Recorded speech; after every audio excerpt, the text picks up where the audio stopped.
na makukuha kaya ayaw ko mag-spray. Mag-isa mauod lang. Okay lang. Ayan, ito po yung mga strawberry ni Bradsol. So, Ayan o. pag akyat niyo sa Baguio, mag-message na lang kayo sa amin. Bahala na kami sa inyo. Pag sa strawberry ang usapan. Opo, ayan, salamat sa Diyos. Ay, ang ganda oh.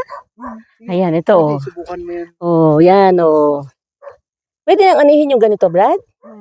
O hilaw pa yan? Pang biyahe. Huwag ka na Ah, pang biyahe. Pang biyahe. Oo. Ito. Ay, ito. Pwede namang maharbit natin yan. Ayun oh, ito oh. Strawberry pulang-pula oh. Yan. Kita nyo? Noon, akala ko ang strawberry puno.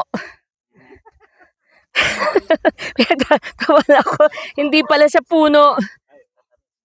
Ayan oh. Ayan po, strawberry.